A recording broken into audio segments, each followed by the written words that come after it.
वेंकटेशाय श्रीशैलेशदयापात्रं धीभक्त्यादिगुणार्णवं यतीन्द्रप्रवनं वन्दे रम्यजामातरं मुनिं लक्ष्मीनाथसमारम्भां नाथयामुनमध्यमाम् अस्मदाचार्यपर्यन्तां वन्दे गुरुपरम्परां यो नित्यमच्युतपदाम्बुजयुग्मरुक्मा व्यामोहतस्तदितराणि तृणाय मेने अस्मद्गुरोर्भगवतोऽस्य दयैकसिन्धोः रामानुजस्य चरणौ शरणं प्रपद्ये।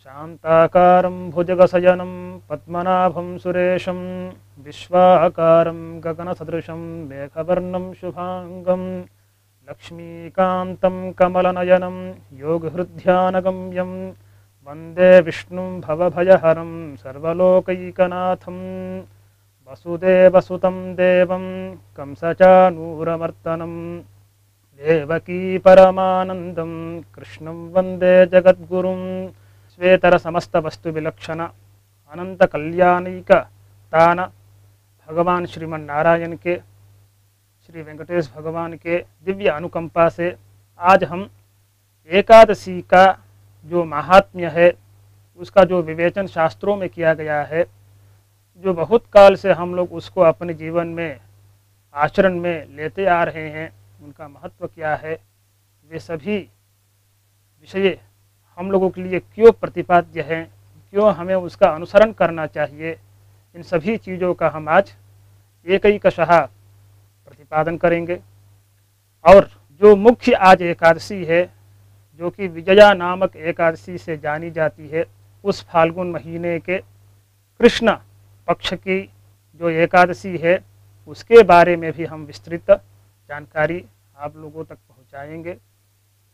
और एक बात यहाँ पर हम लोगों को समझना चाहिए कि व्रत किस लिए किया जाता है, व्रत का मायने क्या होता है, महत्व क्या होता है। क्योंकि हम अनेक जन्मों से इस भूधरा पर विचरण करते हुए अपने बारे में समुचित जानकारी न होने के वजह से कई सारे गलत चीज़ों में हम पड़ते हैं। अपने आत्मा के बारे में सही जानकारी नहीं होने की वजह से हम भगवत विमुख होकर उसी विषय को सत्य समझकर हम समझते हैं कि यही हमारा जीवन का आधार है, इसके ऊपर कुछ भी नहीं है जीवन में पाने के लिए। सो लौकिक चेष्टाओं को ही हम अपने जीवन का प्रमुख सुख का साधन मानते हैं, लेकिन वास्तव में ऐसा नहीं है। क्योंकि कहा गया है मना एव मनुष्याणाम कारणम बंध मोक्षयोः। जो मन है ना, उस अगर मन को हम नियंत्रण में रख लेते हैं, नियंत्रण कर लेते हैं, तो उस मन के प्रभाव से हम किसी भी परम गति को प्राप्त कर सकते हैं।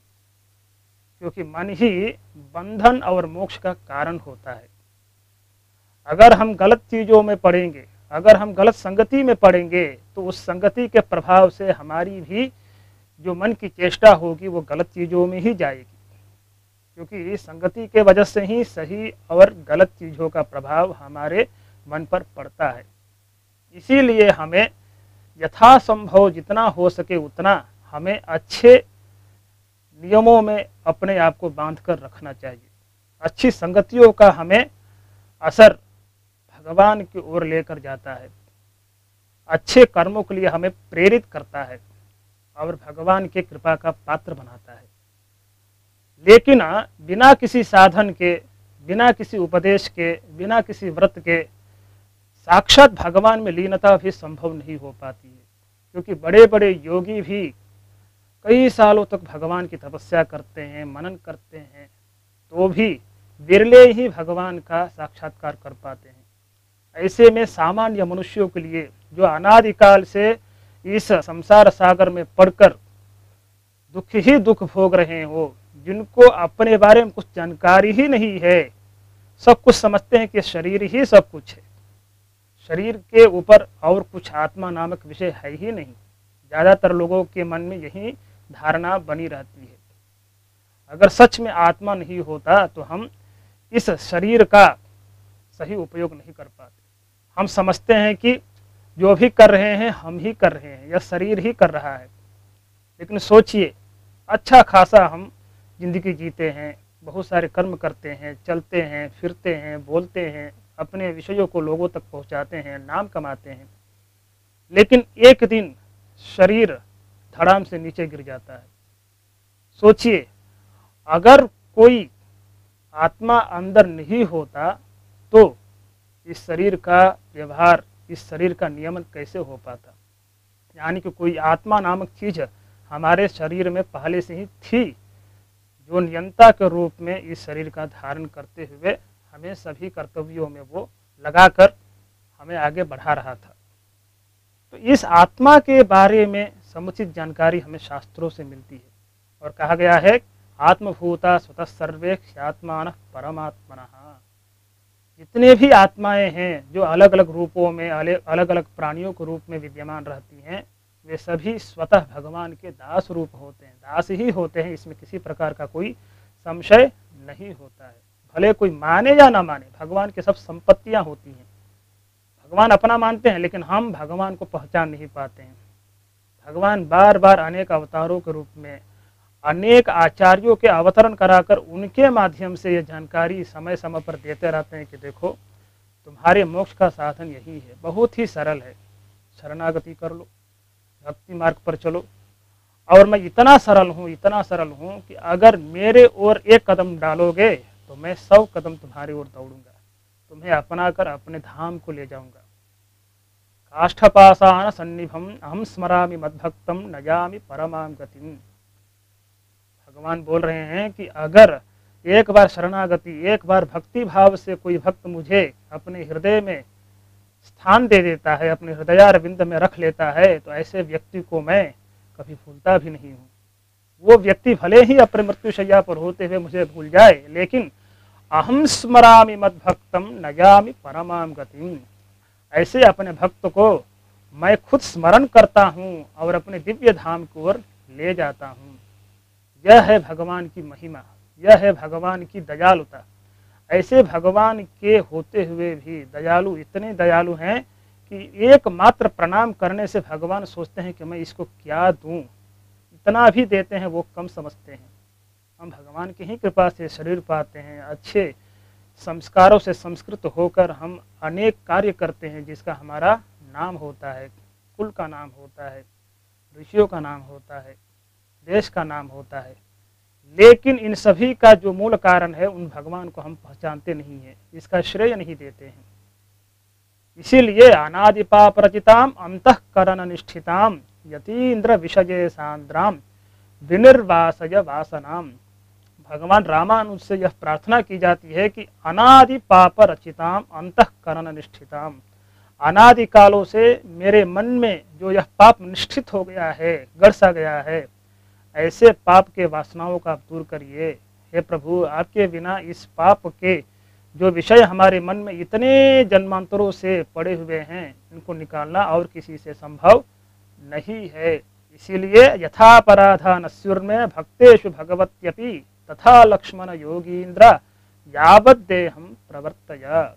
और मेरा जीवन भी ऐसा ही करे आप कि मैं किसी न किसी रूप से बंधुजन, जो भगवान के स्नेही जन हैं, जो भागवत लोग हैं, उनका किसी प्रकार का अपचार न करूं, दिल को न दुखाऊं। क्योंकि भगवान अपने विषय में अगर कोई गलती करता है, अपचार करता है, तो उसको क्षमा कर देते हैं, क्योंकि भगवान कृपा का सिंधु हैं, कृपा के सागर हैं। लेकिन भगवान के भक्त के विषय में अगर कोई अपचार करे तो भगवान कभी भी उस गलती को, उस चेष्टा को कभी भी माफ नहीं करते हैं, क्षमा नहीं करते हैं। ऐसे अपचार को असख्यापचार बोला जाता है। और इस असख्यापचार के लिए उस भागवत के सानिध्य में जाकर क्षमा याचन करने से ही उस अपचार से छुटकारा मिलता है, न कि भगवान के पास जाकर भगवान से विनती करने से। भगवान के विषय में करोगे आप तो भगवान से विनती कर, भगवान उस क्षमा से, उस गलती से आपको क्षमा याचन देकर आपको निवृत्त कर देते हैं। लेकिन भागवत जन के विषय में अगर आप गलती करते हो, अपचार करते हो, उनका दिल दुखाते हो, तो उन भागवतों के शरण में जाकर ही उनके माध्यम से आप उस अपचार से छुटकारा पाओगे।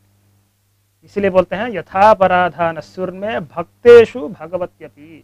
भगवान और उनके जो भक्तगण भागवत हैं, इनके विषय में कभी भी अपचार ना हो। इसलिए यथापराधानस्सुर में भक्तेषु भगवत्यपि तथा लक्ष्मण योगींद्र यावत देहम प्रवर्तय।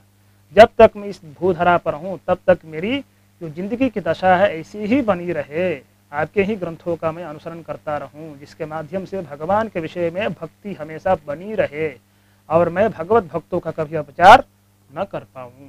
तो ये सब आत्मा के विषय में अगर अच्छी जानकारी हो जाए शास्त्रों के माध्यम से कि भगवान हमारे स्वामी हैं और जो मैं आत्मभूत हूँ, जो शरीर का संचालक हूँ, मैं या इस अनित्य जो शरीर है उसके माध्यम से कुछ दिन मैं भगवान के प्रिय कार्य कर पाऊँ और अंततोगत्वा भगवान के दिव्य सानिध्य को प्राप्त करूँ। ऐसा कर्म करूँ कि भगवान के मुखोल्लास हो, भगवान के मन में संतुष्टि हो कि चलो इसको मैंने भूधरा पर भेजा तो कुछ तो भागवतों के लिए, कुछ तो मेरे मुखारविंद के उल्लास हेतु कुछ तो अच्छे कर्म किए। तो भगवान के लिए ही हमें अच्छे कर्म करने चाहिए, ताकि भगवान जो परम पिता हैं हमारे सभी के, त्वमेव माता च पिता त्वमेव त्वमेव बंधुश्च सखा त्वमेव त्वमेव सर्वं मम देव देव इत्यादि श्लोक से हम स्पष्ट जानते हैं कि भगवान ही हमारे सत्य माता पिता हैं, भगवान ही हमारे सच्चे बंधु हैं, वही धन है हमारे, वही सब कुछ है। तो ऐसे भगवान से विमुख होकर हम लौकिक विषयों को जो अनित्य हैं, जिसका कोई आधार नहीं है, जिसका कोई किसी प्रकार का कोई अस्तित्व नहीं है भगवान के बिना, ऐसे चीज़ों को हम नित्य परम मानकर उसी के पीछे भागते हैं, उसी के पीछे दौड़ते हैं। लेकिन यह सच्चाई नहीं है। कारणं तु ध्येयः, सभी विषयों को जो कारण है, जो परम पुरुषार्थ का दाता है, क्योंकि सबसे बड़ा सुख कोई समझता है कि धन ही है। करोड़पति बन जाएंगे, बड़े बड़े मकान होंगे, गाड़ियां होगी, तो हम लोगों के नज़रों में पड़ेंगे, हमें लोग कहेंगे कि सबसे बड़ा धनवान है, प्रतिष्ठित आदमी है। लेकिन ये सब क्षणभंगुर है, कुछ दिनों के लिए है, कुछ भी चीज़ निश्चित नहीं है। आज रहेगा कल जा भी सकता है। शरीर ही अनित्य है, तो बाकी शरीर के माध्यम से संपादन किए जाने वाले विषयों का कोई अस्तित्व बनता ही नहीं है।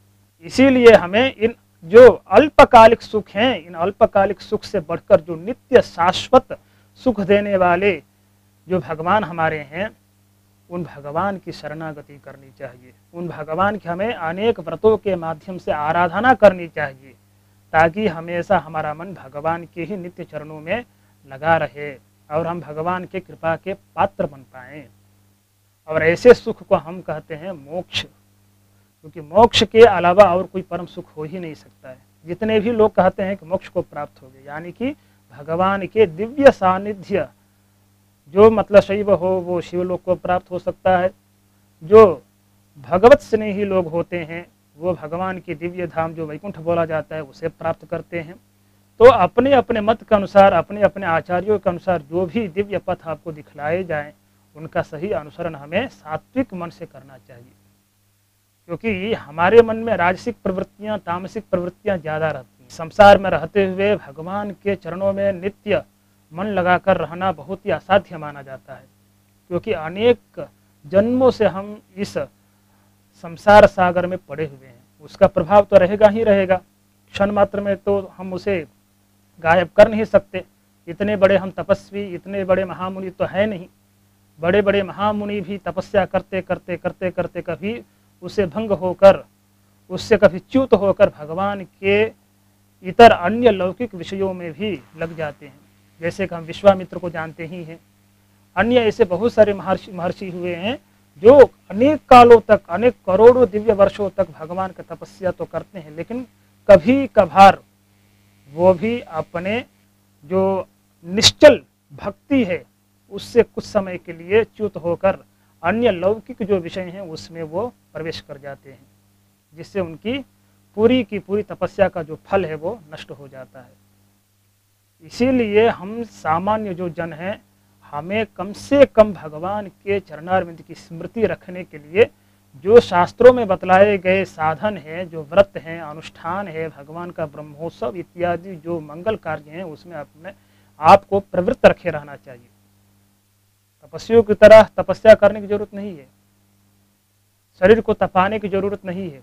जरूरी नहीं है कि आप जंगल में जाकर ही बैठ जाएं, क्योंकि जो निवृत्तरागा नाम गृह एव तपोवनम, जो निवृत्त राग हैं, जिनके मन से राग हट गए हैं, उनके लिए घर ही तपस्या का स्थल है। आप जंगल में जाओगे, वहाँ पर जाकर सोचोगे कि कोई एकांत स्थान है, वहाँ पर बैठकर मैं तपस्या कर कर भगवान को प्राप्त कर लूँगा, लेकिन मन में अगर आपके राग द्वेष इत्यादि जो षड आरिवर्ग हैं उनको आप नहीं निकालोगे, तो फिर आप वन में रहें चाहे घर में रहें, आपके लिए एक ही है। घर में रहते हुए भी अगर आप इन सभी षट आरिवर्गों से विमुक्त हैं, वैराग्य से संपन्न हैं आप, और भगवान के चरणारविंदों में आपकी बुद्धि लगी है, तो आप ही परम तपस्वी हैं, आप ही सबसे बड़े मुनि हैं। इसीलिए हमें अपने मन के जो कचड़े हैं, जो कुबुद्धियां हैं, उसे हमें निकालनी चाहिए। और इसको निकालने का सबसे परम साधन यही है कि हम जो अपने आचार्यों के माध्यम से बताए गए मार्ग हैं, जो अनुष्ठान हैं, जो कर्तव्य हैं, उसे हमें सही समय पर निभाना चाहिए।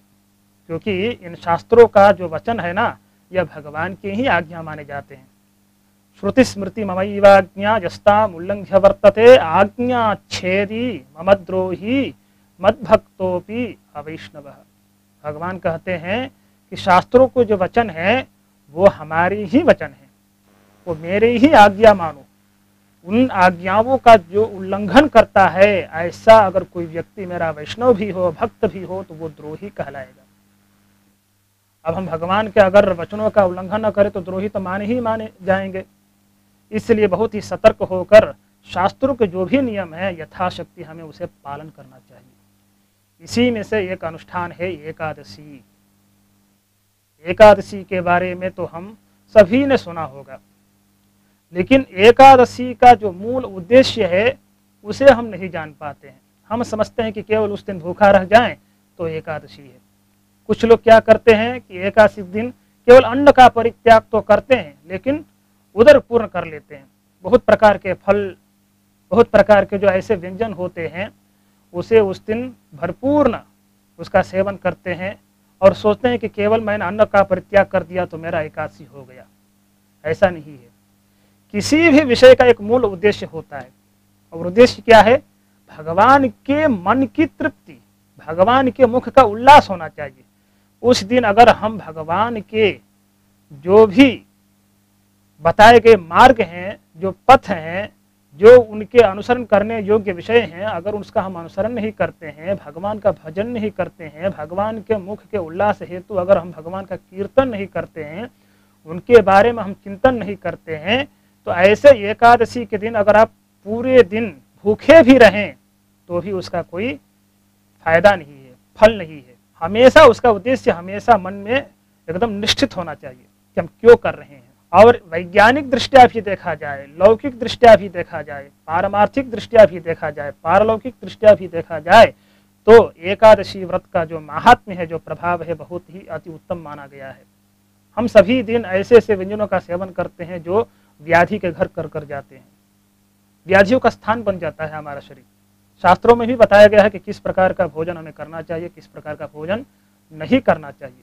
बहुत ही मसाले वाले भोजन लोग करते हैं, ऐसे भोजन को हम लोग असात्विक कहते हैं, तामसिक राजसिक होता है।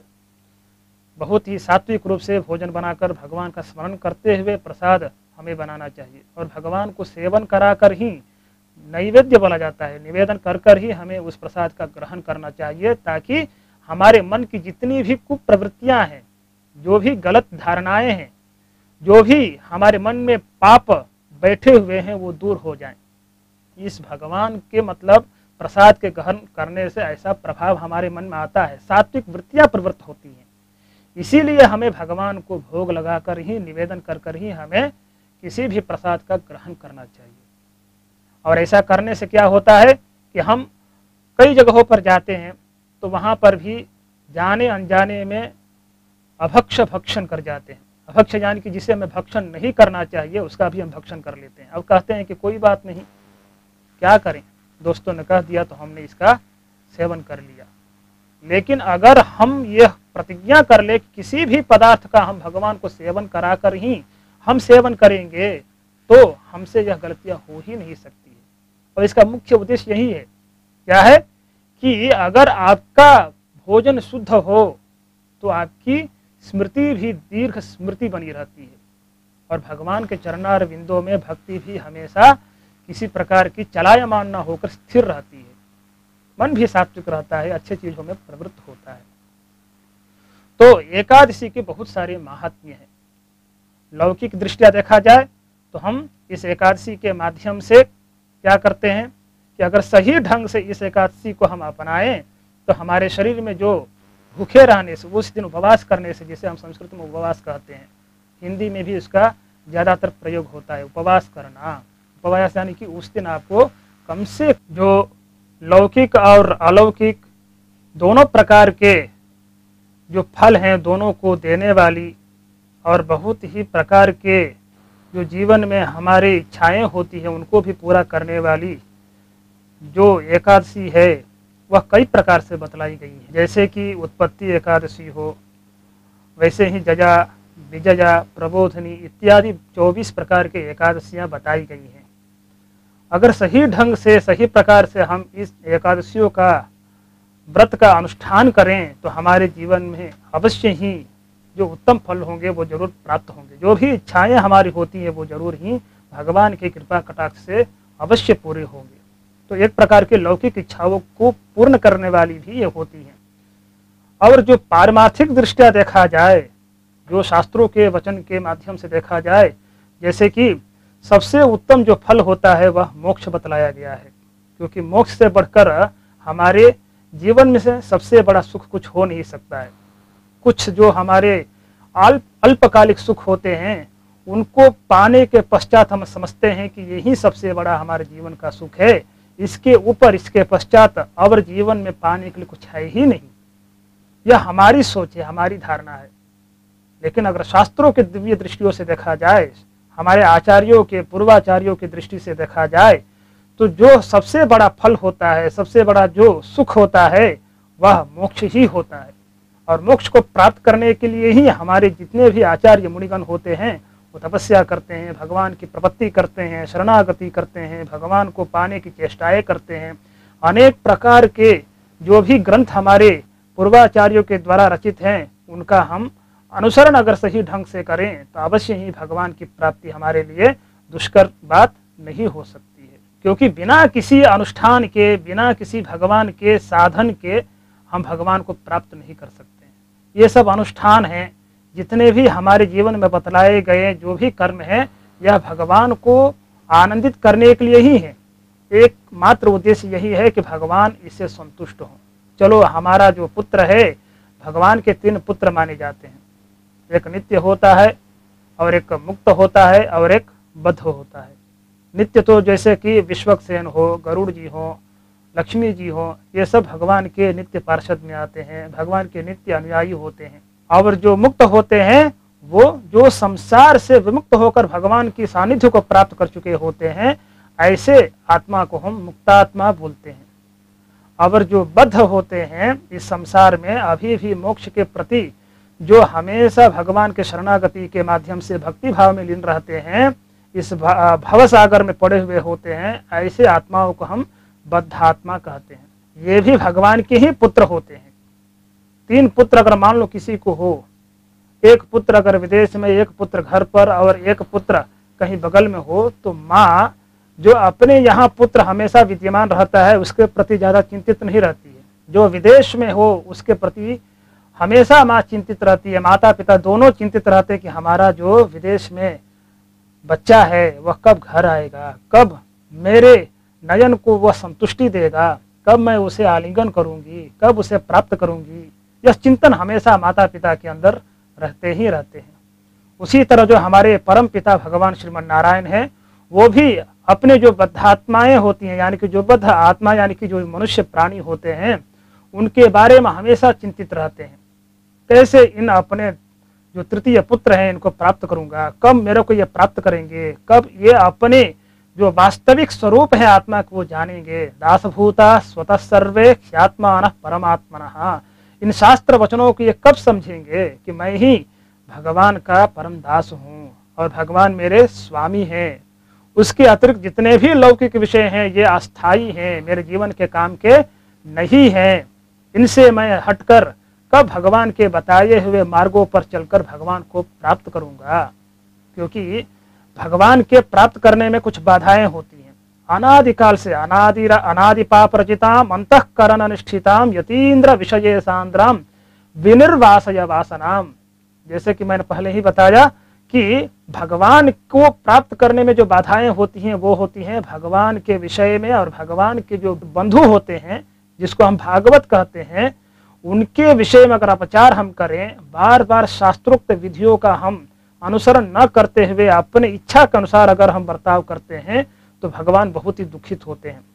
बताओ, इसके लिए हमने इतने सारे अवतार लिए, इतने सारे आचार्यों को हमने भूधरा पर भेजकर इसको अपने सानिध्य में लाने की हमने चेष्टाएं की, क्योंकि भगवान खुद दुखित होकर बताते हैं कि बहुनि में जन्मानि व्यतीतानि, मेरे बहुत सारे जन्म हो चुके हैं, और इतना ही नहीं अवजानन्ति मां मूढ़ाः मानुषीं तनुमाश्रितिं, जो मैं इस कृष्ण रामादि अवतार को हमारे जो भक्त होते हैं, जो इस लौकिक धरा पर विद्यमान प्राणी मात्र होते हैं, वे उसके महत्व को नहीं समझ पाते हैं। मानुषीं तनुमाश्रितिं अवजानन्ति, मेरे जन्म को व्यर्थ समझते हैं, उसका अवमानना करते हैं, उसके महत्व को नहीं समझ पाते हैं, इसीलिए मेरे को प्राप्त नहीं हो पाते हैं। भगवान दुखित होकर बोलते हैं। भगवान कहते हैं कि बस सर्वधर्मान परित्यज्य मामेकम शरणं व्रज अहम त्वा सर्वपापेभ्यो मोक्षयिष्यामि मा शुचः। सभी धर्मों को, यानी कि सभी धर्मों को छोड़ने का मतलब यह नहीं होता है कि सभी धर्मों को वास्तव में छोड़ दो। सभी धर्मों को करते हुए उसमें कर्तृत्व भावना से विहीन होकर उन सभी धर्मों का पालन करो। अगर ऐसा करोगे तो मैं तुम्हें सभी सांसारिक बंधनों से छूट देकर, सभी से छुटकारा तुम्हें दिलाकर मैं अपने सानिध्य को तुम्हें प्राप्त करा दूंगा। इसीलिए भगवान को प्राप्त करने के जो साधन बतलाए गए हैं उन साधनों का हमें अनुसरण करना चाहिए। उसी में से होती है एकादशी नामक एक व्रत। इन एकादशी में बहुत सारे, जैसे कि 24 एकादशियां हैं, उन सभी एकादशियों में जो भी उन एकादशियों का महात्म्य है, जो भी फलश्रुतियां हैं, जो भी विधि विधान है, उनका हमें सही ढंग से उसका पालन करना चाहिए ताकि हमें उसका फल भी हम तक पहुंच पाए। ऐसे एकादशी का जो महत्व है हम तो सभी जानते ही हैं, अपने जो महानुभाव गण होते हैं उनके माध्यम से सुनते ही आ रहे हैं, लेकिन जो शास्त्रों में इसका वर्णन है उसको हम जान लेते हैं। पूर्व काल में, बहुत ही पूर्व काल में मुर नामक एक बहुत ही भयंकर दैत्य रहता था। वह बहुत ही शक्तिशाली था। उसने एक बार दैत्यों को अपने साथ जोड़कर देवलोक पर आक्रमण कर दिया, और देवलोक में जितने भी इंद्र इत्यादि जो भी देवतागण थे उन सभी को अपने पराक्रम से वहां से भगा दिया। अब देवतागण उसके डर से, उसके भय से इतने त्रस्त हो गए कि वो वहां पर एक क्षण के लिए भी रह नहीं पाते थे। इसलिए उन्होंने दौड़ते दौड़ते महेश्वर के पास जाकर उनसे याचना की कि हे भगवान, किसी तरह इस मुर नामक जो भयंकर राक्षस है उसे हमें बचाइए, हमारी रक्षा करें, आपके अलावा इस भयंकर राक्षस से हम कोई नहीं बचा सकता है। तब भगवान शिव कहते हैं कि डरो मत, हमारे शरण में आयो हो तो तुम्हें कुछ ना कुछ उपाय जरूर हम बताएंगे। तब जाकर वो बोलते हैं कि हे देवतागण, तुम यहाँ से क्षीराब्धि में जाओ। क्षीराब्धि में भगवान श्रीमन नारायण शेषशय्या पर लेटे हुए हैं। अगर उनसे जाकर तुम सहायता मांगोगे तो वो शरणागत वत्सल जो भगवान श्रीमन नारायण है उन्हें तुम्हें अवश्य ही वो शरणागत समझकर तुम्हारी रक्षा करेंगे, इस दैत्य का संहार करेंगे, उससे मुक्ति दिलाएंगे। जब इन्होंने ऐसे मधुर वाणी भगवान शिव से सुनी तब वहां से वो क्षीराब्धि के लिए प्रस्थान कर भगवान के सानिध्य में पहुंचे और भगवान की बहुत सारे स्तोत्रों से स्तुति की कि हे शरणागत रक्षक, आपके जैसा दूसरा कोई हमें पालन करने वाला कोई भी देवता नहीं है। कृपा कर कर हमारी जो दशा है उस दशा को समझकर, हमारी स्थिति को समझकर इस भयंकर राक्षस से हमें छुटकारा पाएं। तब भगवान उन सभी देवताओं के दुख को हरण करने की इच्छा से उन देवताओं के माध्यम से इस मुर नामक राक्षस की जो भी प्रवृत्तियां हैं, जो भी कुप्रवृत्तियां हैं, जो भी शक्तियां हैं, जो भी जानकारियां हैं, उन सभी जानकारियों को उन देवताओं के माध्यम से प्राप्त करते हैं। तब जाकर तालगंज नामक एक स्थान पर उस राक्षस से भयंकर युद्ध करते हैं। अपने चक्र के प्रभाव से उन सभी राक्षसों के जितने भी अनुयायी हैं, जितने भी उनके सहायक सैनिक हैं, उन सभी का एक एक कर कर भगवान वध करते हैं। और वध करने के पश्चात भी भगवान करुणा के सागर हैं, वो अपने मोक्ष को ही प्राप्त कराते हैं, क्योंकि भगवान के शंख से, चाहे चक्र से, चाहे किसी भी आयुध से किसी भी प्रकार की कोई भी मृत्यु होती है तो भगवान की ही शरण में सभी जाते हैं। तो भी एक लीला है कि जो भी अगर किसी को कष्ट देगा तो वो अवश्य ही मृत्यु को प्राप्त करेगा। इसीलिए भगवान इन दैत्यों का वहां संहार करते हैं। संहार करने के पश्चात बद्रिका आश्रम चले जाते हैं और अपने परिश्रम को दूर करने के इच्छा से वहां पर लेट जाते हैं। लेकिन जो मूर नामक राक्षस था वह अपने अहंकार से प्रेरित होकर वहां भी पीछा करते करते भगवान के सानिध्य तक बद्रिका आश्रम में पहुंच जाता है। जब भगवान को लेटे हुए देखकर वो समझता है कि भगवान हमसे डर गए हैं, भगवान हमसे त्रस्त होकर यहाँ पर छिपे हुए हैं, तब प्रहार करने की सोच से भगवान की ओर दौड़ता है। तभी भगवान के दिव्य शरीर से एक दिव्य कन्या उत्पन्न होती है और वह उस भयंकर राक्षस से युद्ध करने की इच्छा से उसे ललकारती है कि अगर तुम मुझसे युद्ध करना चाहते हो तो अभी युद्ध करो। तब जाकर वह मूर नामक राक्षस उससे युद्ध करता है और अंततो गत्वा वह जो कन्या थी वह अपने पराक्रम से उस मूर नामक व्यक्ति को वहीं पर परास्त कर देती है, छिन्न भिन्न कर देती है। वही कन्या कालांतर में जाकर एकादशी नाम से प्रसिद्ध हुई और भगवान उस कन्या को उसके प्रभाव से बहुत ही संतुष्ट होकर कई सारे वरदानों को देने के लिए प्रेरित करते हैं। तब वह कन्या कहती है, हे प्रभु, अगर आप मेरे प्रभाव से संतुष्ट हैं, खुश हैं, आनंदित हैं तो एक ही वरदान दीजिए कि जो भी मेरे दिन यानी कि एकादशी के दिन जो भी मेरा व्रत करेगा, अनुष्ठान करेगा, उसे लौकिक पारलौकिक जितने भी सुख हैं उन्हें आप तुरंत दें। आप उन लोगों को सभी इच्छाओं को पूरा करें, यही मेरी अभिलाषा है, यही आपसे प्रार्थना है। तब भगवान कहते हैं कि हे दिव्य कन्ये, तुम चिंता ना करो, तुम्हारे दिन जो भी मेरा अनुसरण करेगा, मेरा स्मरण करेगा, मेरा गान करेगा, मैं उसे अवश्य ही उनके इच्छाओं को पूरा करते हुए उनको मैं अपने परम धाम को भी प्राप्त कराऊंगा। तब भगवान जाकर उसे संतुष्ट कर वहां से विदा लेते हैं। यह कहानी कई सारे शास्त्रों में, कई सारे पुराणों में बतलाई गई है। विशेष रूप से श्री स्कंद पुराण में भी इसकी व्याख्या मिलती है, विवरण मिलता है। तदनुसार हम आपके सामने इस विषय को हमने प्रस्तुत किया।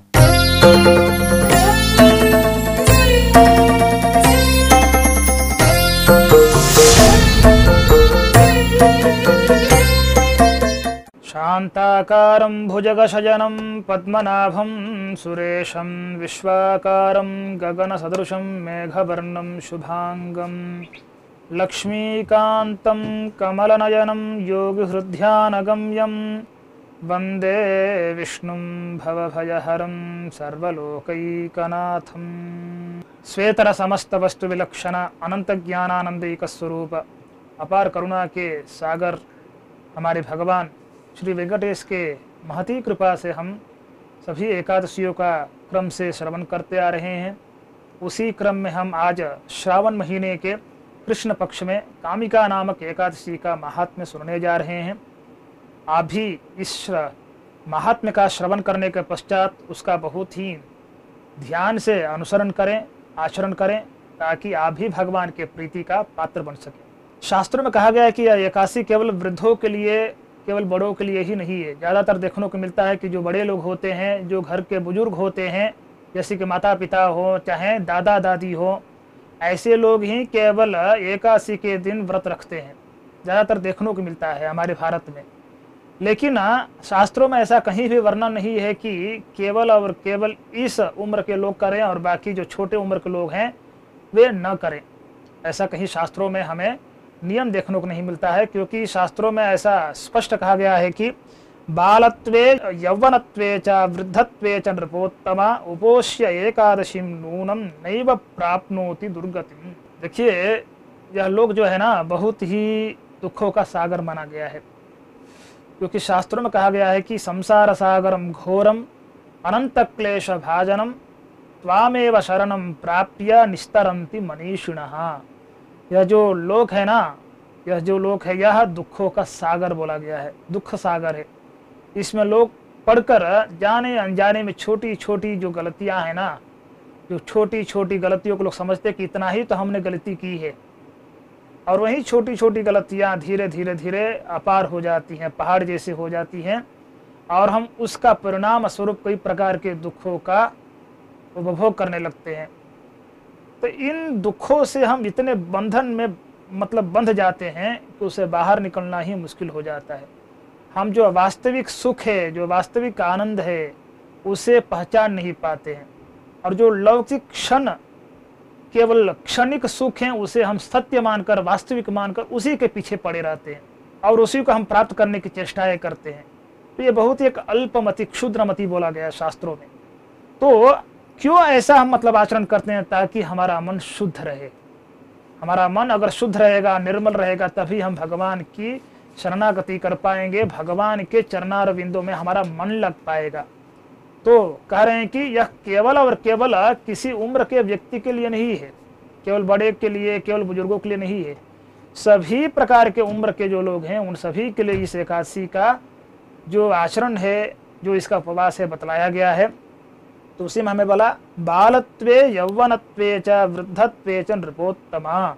शास्त्रों में, पद्म पुराण में कहा गया है कि हे नृपोत्तम, हे युधिष्ठिर, बाल भी, एक लड़के भी, छोटे उम्र के जो किशोर अवस्था के बच्चे हैं वो भी कर सकते हैं, युवा अवस्था के बच्चे भी कर सकते हैं, और वृद्ध अवस्था के जो लोग हैं वो भी कर सकते हैं।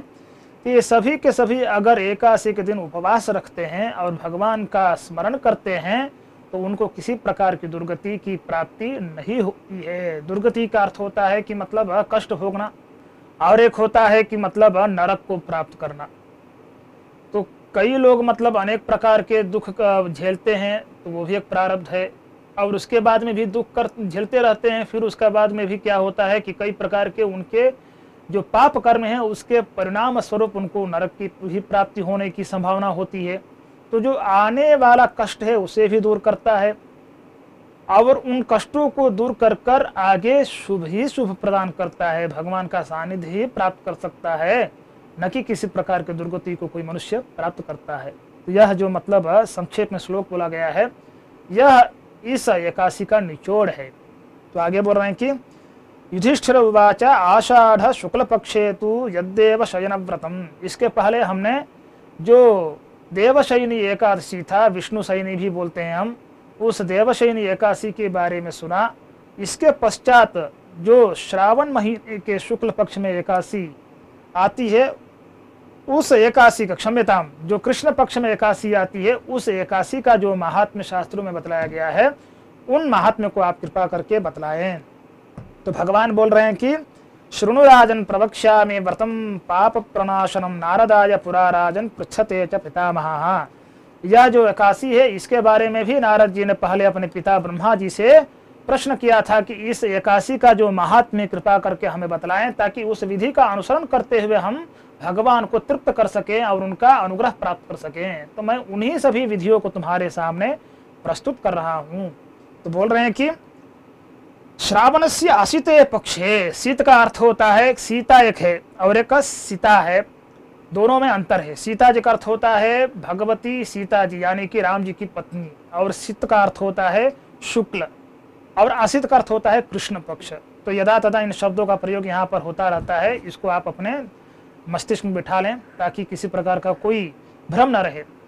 तो श्रावण महीने के आशित यानी कि कृष्ण पक्ष में होने वाली जो एकादशी है, इसका भी जो महिमा है बहुत ही अपरंपार है, जिसे पूर्व काल में ब्रह्मा जी ने अपने पुत्र नारद जी को बतलाया था। तो बोल रहे हैं कि श्रीधराख्यम हरिम विष्णु माधव मधुसूदनम यजते ध्यायते यो वै तस्य पुण्य फलम श्रृणु। क्योंकि हम जैसे जो सामान्य लोग होते हैं ना, हम ज़्यादा बड़े बड़े यज्ञ नहीं कर सकते, बड़े बड़े हवन इत्यादि जितने भी अनुष्ठान शास्त्रों में बतलाए गए हैं स्वर्ग के प्राप्ति हेतु, मोक्ष के हेतु प्राप्ति, लेकिन इन सभी जो बड़े बड़े पुण्य कर्म बतलाए गए हैं, इन सभी का फल मात्र और मात्र एकादशी के दिन अगर हम अनुष्ठान करते हैं तो उस अनुष्ठान के फलस्वरूप हम प्राप्त कर सकते हैं। 1000 यज्ञ करने से जो फल मिलता है, उस यज्ञ का फल मात्र एकादशी के दिन अगर उपवास रहते हैं आप, और उपवास रहते हुए भगवान का चिंतन स्मरण करते हैं, तब जाकर आपको फल की प्राप्ति हो जाती है। बहुत ही सुलभ है, क्योंकि कई प्रकार के पूजा पाठ होते हैं। एक है सात्विक, दूसरा है राजसिक, और तीसरा है तामसिक, जो बहुत ही शरीर को कष्ट देकर और बहुत ही किसी प्रकार के जो अभक्ष्य भक्षण बोला जाता है, जिसे भक्षण नहीं करना चाहिए उसका भक्षण करना, जो शास्त्रों में बतलाए गए मार्ग हैं उसका अनुसरण न करना। मन मर्जी से बहुत सारे लोग शास्त्रों का अनुसरण करते हैं, जिसमें कुछ ज़्यादातर विषय नहीं रहता है।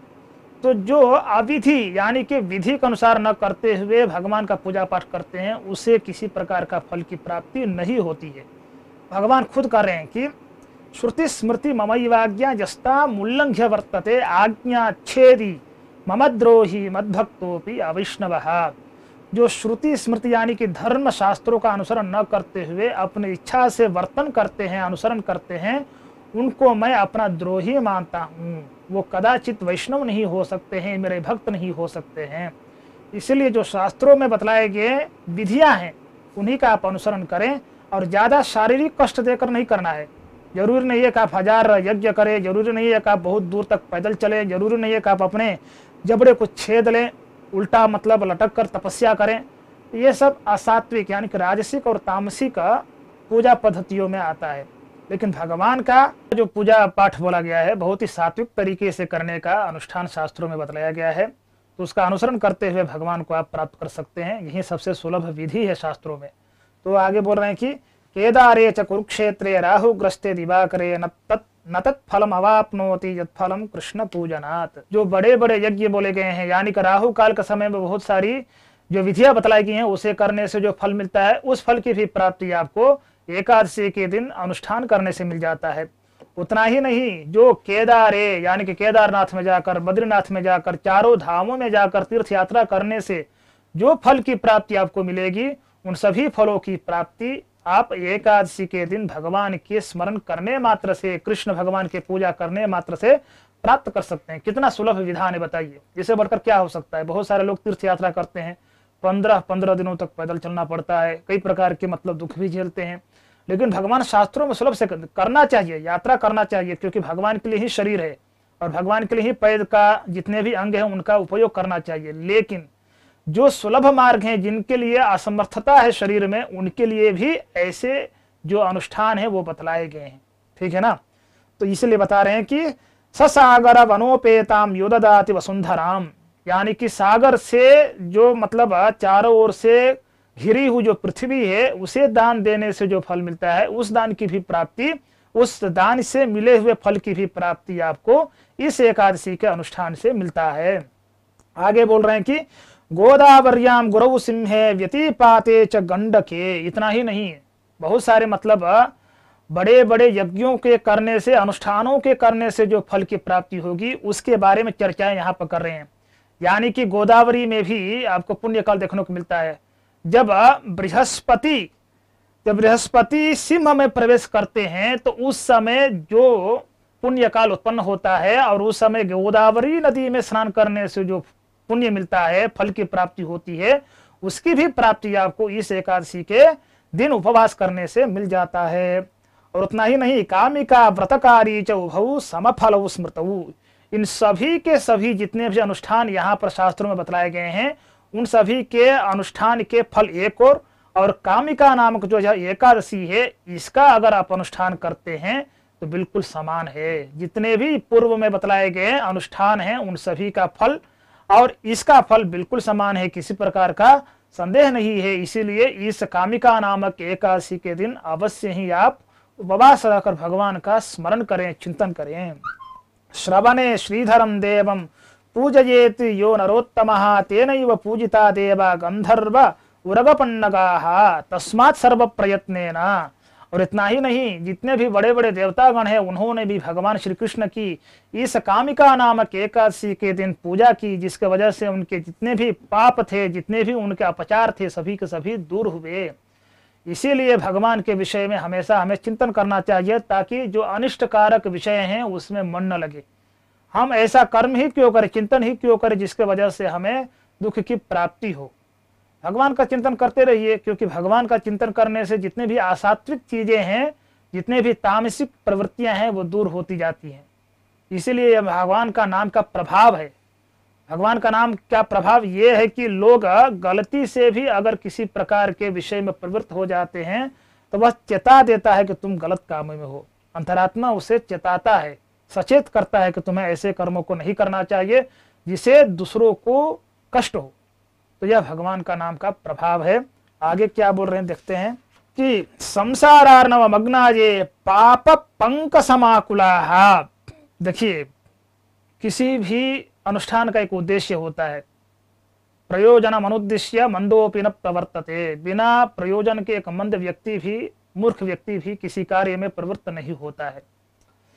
तो ऐसे में देखा जाए तो शास्त्रों में जो विधान बतलाए गए हैं, अनुष्ठान बतलाए गए हैं, बिना उद्देश्य के नहीं हो सकते हैं। उद्देश्य क्या है कि जो सात्विक प्रवृत्ति के लोग हैं, जो हमेशा पूजा पाठ करते हैं, भगवान की भक्ति करते हैं, ऐसे व्यक्तियों के लिए नहीं है। लेकिन जो कष्ट कर रहे हैं, जो भगवत विमुख होकर लौकिक वासनाओं में पड़े रहते हैं, ऐसे कष्ट झेलते हुए जो व्यक्ति हैं, उनको उन कष्टों से उबारने के लिए ऐसे अनुष्ठानों का यहाँ पर उल्लेख किया गया है, ताकि वो अपने कर्मों से निवृत्त होकर भगवान की शरणागति करे और भगवान की कृपा के पात्र बने।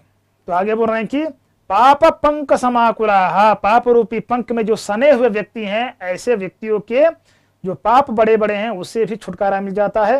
तेषाम उद्धरणार्थाय कामिका व्रतमुत्तमं नातः परतरा काचित पवित्रा पापहारिणी एवं नारद जानी ही। तो ऐसे में भगवान ब्रह्मा करे कि हे नारद, जितने भी बड़े बड़े यज्ञ थे, अनुष्ठान हैं, उन सभी के बराबर का फल देने वाली यह कामिका नामक एकादशी है। और इतना ही नहीं, जो बिल्कुल पाप रूपी पंख में समाहित हैं, समाकुल हैं, उसमें सने हुए हैं, ऐसे व्यक्ति को पाप के अलावा दूसरा कुछ विषय मालूम ही नहीं है, ऐसे व्यक्ति को भी यह कामिका नामक एकादशी मात्र श्रवण करने से या अनुसरण करने से या आचरण करने से बहुत ही सुलभता से उसे छुटकारा दिला देती है। इसलिए इसका जो महात्म्य है बहुत साधारण नहीं है, बहुत ही श्रेष्ठ इसका महात्म्य बतलाया गया है। इसका अनुसरण करना। नातः परतरा काचित पवित्रा पापहारिणी, पाप का हरने वाली इस एकादशी श्रेष्ठ कुछ भी नहीं है, बतला रहे हैं। और अध्यात्म विद्या निरतैः यत्फलं प्राप्यते नरैः ततो बहुतरम विद्धि कामिका व्रत सेवनात् रात्रौ जागरणम कुर्यात् कामिका व्रत किन्नरः। बहुत सारे लोग क्या करते हैं कि एकादशी के दिन व्रत तो रहते हैं, उपवास भी करते हैं, कुछ क्षणों के लिए भगवान का पूजन पाठ भी करते हैं, लेकिन रात्रि अवस्था में बहुत जल्दी सो जाते हैं, ताकि जो वो भूख है वो कष्ट न दे, भूख का एहसास ही न हो। तो यह जो एक प्रकार की जो सोच है ना, ऐसी सोच नहीं होनी चाहिए। रात्रि जागरण करने का भी शास्त्रों में नियम बतलाया गया है, उसका उल्लेख किया गया है कि देखिए स्पष्ट रूप से यहाँ बता रहे हैं कि रात्रौ जागरणम कुर्यात्, रात्रि में जागरण करना चाहिए। और कामिका व्रत कृन्नरः, कामिका व्रत का अनुष्ठान करते हुए रात्रि में जागरण करें और समय पर द्वादशी पारणा करें, ताकि पूर्णतः इस एकादशी का जो फल है उसे प्राप्त किया जा सके। और उतना ही नहीं, तुलसी जी के जो मतलब विषय में भगवान का अर्चन करने का एक नियम बतलाया गया शास्त्रों में, उसका भी प्रमाण यहाँ पर देखने को मिलता है कि एकादशी के दिन, इस कामिका नामक एकादशी के दिन अगर तुलसी दलों से भगवान का अर्चन कोई करता है तो वह बहुत ही अत्यंत उत्तम तरीके से भगवान उसको अपने सानिध्य का प्राप्त कराते हैं और इस लोक में रहते हुए भी सभी प्रकार के सुखों को प्राप्ति कराते हैं। तो बोल रहे हैं कि तुलसी प्रभवैः पत्रैः यो नरः पूजयेत् हरिं न वै स लिप्यते पापैः पद्म पत्रमिवाम्भसा।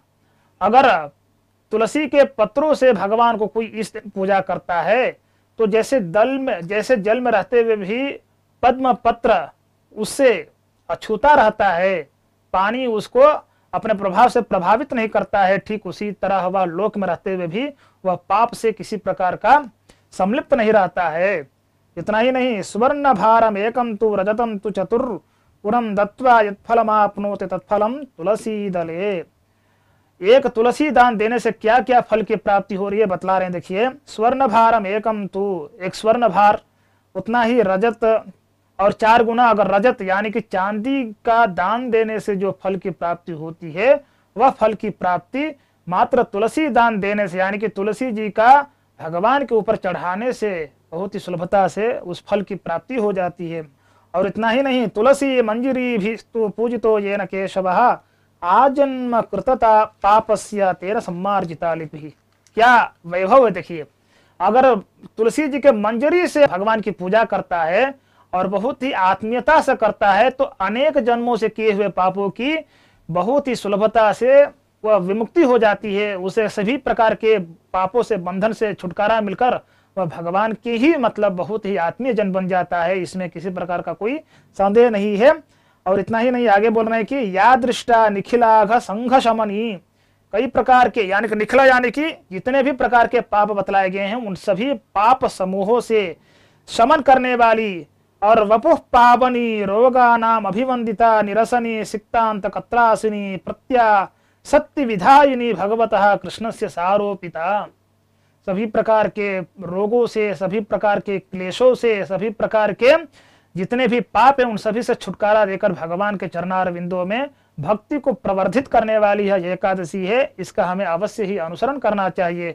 और आगे फलश्रुति बता रहे हैं, तच्चरणे विमुक्ति फलदा तस्यै तुलसी नमः। और यह जो तुलसी है ना बहुत ही प्रभावशालिनी है। यह अगर तुलसी, इस तुलसी को अगर हम भगवान के चरणार बिंदुओं में समर्पित करते हैं तो यह जो तुलसी माँ है हमें भगवान के चरणार बिंदुओं में समृक्त कराती है, अभिलाषणी कराती है, जिसके वजह से हम हमेशा भगवान के भक्ति से संपन्न रहते हैं। किसी प्रकार का हमें लौकिक या अलौकिक जो दुख है हमें किसी प्रकार का स्पर्श नहीं कर सकते हैं। यह तुलसी जी का प्रभाव है। सभी एकादशियों में हमने देखा होगा कि भगवान का किस प्रकार से आराधना करनी चाहिए, लेकिन इसमें एक महात्म्य अलग से यह भी बतलाया गया है कि अगर तुलसी जी के माध्यम से हम भगवान की अर्चना करते हैं, भगवान को प्रसन्न करते हैं, तो वह बहुत कई प्रकार के पापों से छुटकारा देकर आपको अलौकिक और लौकिक इन दोनों सुखों को प्राप्त कराता है। इसी में कोई संदेह नहीं है। आगे बोल रहे हैं कि दीपम ददाति यो मर्त्यो दिवारात्रो हरेर दिने। और भगवान हरि के दिन यानी कि एकादशी के दिन दीप प्रज्वलन करना चाहिए। आज के जमाने में हम लोग क्या करते हैं कि बड़े बड़े लाइट जला देते हैं, सभी और प्रकाश हो जाता है।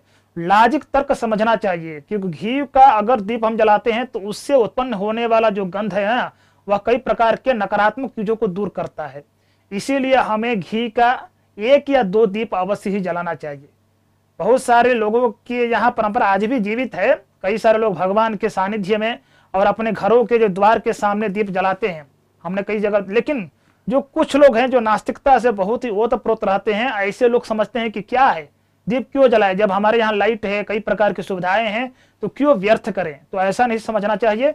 शास्त्रों में दीप दान कहा गया है। जिस घर में दीप दान नहीं होता है उस घर में लक्ष्मी जी का प्रवेश नहीं होता है। भगवान को दीप दान अवश्य ही करना चाहिए, जिससे पितृगण भी संतृप्त रहते हैं और लोगों को अपने जो पितृ जो गण हैं, अपने जो प्रजा हैं, प्रजा मतलब उनके जो संततियां हैं, उनको आशीर्वाद देते हैं, प्रवेश करते हैं। तो अवश्य हमें दीप दान करना चाहिए, वो भी संध्या का समय में। आगे बोल रहे हैं कि घृतेन दीपम प्रज्वाल्य तिलतैलेन वा पुनः। आप दीप से मतलब घृत से कर सकते हैं, घृत मतलब घी होता है, तो घृत से कर सकते हैं, नहीं तो तिल का जो तेल होता है उसे भी आप भगवान का जो सानिध्य है उसमें जला सकते हैं। और उसके अलावा बोल रहे हैं कि प्रयाति सूर्यलोकेशौ दीप कोटि शतीव्रतः। दीप यानी कि कोटि दीपों से चारों ओर से समावृत जो सूर्यलोक है उस सूर्यलोक को प्राप्त होता है वह व्यक्ति। सूर्यलोक मतलब भगवान का ही लोक है, क्योंकि सूर्य के अंतर्यामी के रूप में भगवान श्रीमन नारायण ही कहे गए हैं, तो भगवान का सानिध्य प्राप्त करता है। अंत में बोल रहे हैं कि अयं तवाग्रे कथितः कामिका महिमा मया अतो नरैहि प्रकर्तव्या सर्व पातक हारिणी। तो हमने केवल यही नहीं बताया कि भगवान का पूजा कैसे करनी चाहिए, यह भी बताया कि तुलसी जी के माध्यम से पूजा करोगे, भगवान को समर्पित करोगे तुलसी जी को, तो तुम्हें सभी प्रकार के पापों से छुटकारा दिलाकर भगवान के चरणार बिंदुओं में भक्ति को प्रवर्धित करती है यह कामिका नामक एकादशी। इसके साथ ही यह भी बताया गया है कि अगर हम घृत से या तिल तेल से अगर दीप दान नहीं करते हैं, दीप प्रज्वालन अपने घरों में नहीं करते हैं, तो भी यह अहित कारक होगा। हमें अवश्य ही अपने के लिए और अपने पितृगणों के आगमन के लिए, उनका आशीर्वाद प्राप्त करने के लिए अवश्य ही दीप प्रज्वालन करना चाहिए भगवान के सानिध्य में। और घर के जो मतलब बोला जाता है द्वार के सामने भी हमें अवश्य ही दीप प्रज्वालन करना चाहिए, जिसके वजह से घर में शांति बनी रहती है और हमारे पितृगणों का और भगवान का आशीर्वाद भी प्राप्त होता रहता है। अंत में श्लोक है, ब्रह्म हत्या अपहरणी भ्रूण हत्या। ब्रह्म हत्या से भी और भ्रूण हत्या से भी, और इतना ही नहीं, त्रिदिवस स्थान दात्री च। सभी प्रकार के पाप से छुटकारा दिलाकर, पापों में सबसे बड़ा पाप क्या है? भ्रूण हत्या और ब्रह्म हत्या। गलती से भी ब्राह्मण की हत्या नहीं करनी चाहिए, और गर्भ में पले हुए बच्चे को कभी भी हमें नहीं मारना चाहिए, उससे बड़ा पाप हो ही नहीं सकता है। तो अज्ञानता से कई लोग भ्रूण हत्या कर देते हैं, इसे कोई प्रायश्चित नहीं है। तो भी भगवान कृपा करके अगर एकादशी को कोई श्रवण करता है, चाहे उसका अनुसरण करता है, और प्रायश्चित से मन में ग्लानि से अगर भगवान का पूजा करता है, तो भी ऐसे पापों से छुटकारा मिलती है और अंत में उसे स्वर्ग की प्राप्ति होती है। लास्ट में बोल रहे हैं श्रुत्वा माहात्म्येतस्याः नरः श्रद्धा समन्वितः विष्णुलोकम अवाप्नोति सर्व पापैः प्रमुच्यते। जो सामान्य सुख है वो तो मिलते ही मिलते हैं, ऐसे एकादशी के अनुसरण करने से साक्षात भगवान का सानिध्य भी प्राप्त हो जाता है, इसमें कोई संदेह नहीं है। इन्हीं सब विषयों को आपके सामने प्रस्तुत करने के बाद मैं यहाँ पर विराम देता हूँ। ओम नमो वेंकटेशाय।